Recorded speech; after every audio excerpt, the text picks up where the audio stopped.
Tackling domestic abuse is a global objective, but to do that, society must help women stand on their own feet. It must encourage women to abandon abusive marriages. In Afghanistan, this fight has hit a roadblock. Safe shelters for women are disappearing under the Taliban.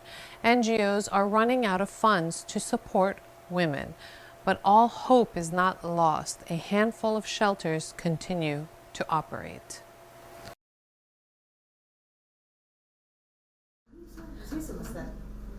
Beaten, exploited, and traumatized. These women are the victims of Afghanistan's long-running pandemic, one of domestic violence. Meet Fatima. At 7, she was married off to a man old enough to be her grandfather.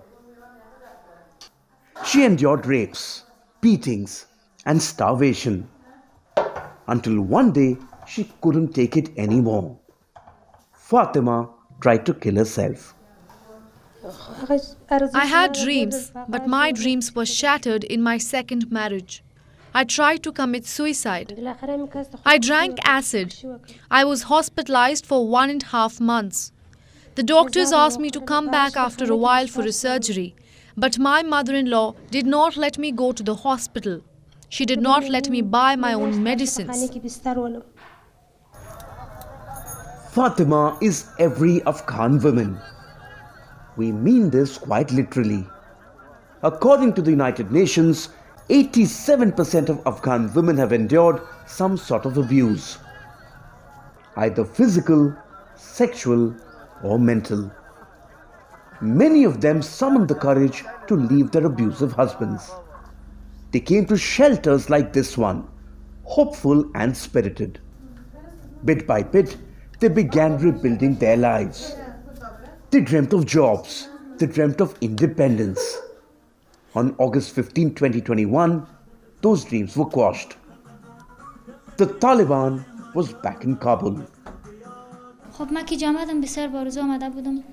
I came here with a lot of dreams. I was hopeful to get my divorce so I would be able to work for myself and have a life of my own. But when the Taliban took over, all my dreams were shattered. Now my divorce is not possible. The judges left Afghanistan. Lawyers are not there. They ruined my dreams. I can't go to my family and I don't want to go. I can't have my divorce and I have no idea what will happen to my future.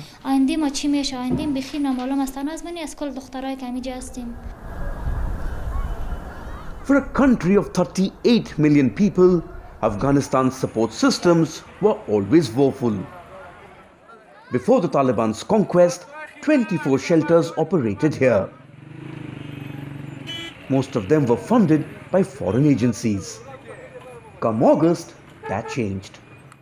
The Taliban frown upon independent women. So shelters like this one are a strict no. And the gender violence is still going on in the houses, in the families, in the villages. But the only thing that has changed from then is that those women, they know that the second they leave their houses, if they do, they are going to be taken, and sent in prison, and that will be the end of it, because nobody is going to look after their cases, nobody is going to look after them nor protect them like the way the shelters were doing it. So no woman wants to go through that. Mahbooba Siraj has been a pioneer in the struggle for women's rights in Afghanistan. Her shelter was visited by Taliban officials. They came, they snooped around, and surprisingly, they left. Call it luck, or just steely resolve from these women. Well, they came to see my shelter thoroughly. They went through it. Not only one group, but many different groups of Taliban came and looked at it, looked at our work, looked at our everything. And then finally, and they left and they kind of let us be, and I'm continuing being because I do have a responsibility towards these girls and these women. Some NGOs had been preparing for the Taliban's takeover. They saw the writing on the wall and started shifting their occupants. Some were shipped off to their remaining blood relatives. Others were sent to Kabul. Little did they know that Kabul would fall without a bullet fired.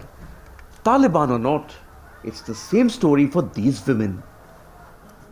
Abused, neglected, and fighting a lone battle. Everything has finished for women. There is nothing. We had a Ministry of Women Affairs and shelters we were recommending. We were reaching out to those women who were facing violence. Now, who will reach out to them? I myself am under threat. How can I reach out to others? I can't. On paper, the Taliban are making many promises. No forced marriages, no domestic violence. But their actions are no different from the 1990s. Women are being systemically removed from public life. Their high schools are closed. They cannot travel alone, and their jobs are precarious. Hopeless is how we would describe it. I am very worried about my future. I want to know what will happen to it. The shelter employees help me, yet I am terrified of my family, the Taliban and Daesh. I have no idea what will happen to my life. South Asia Bureau, WION World is One.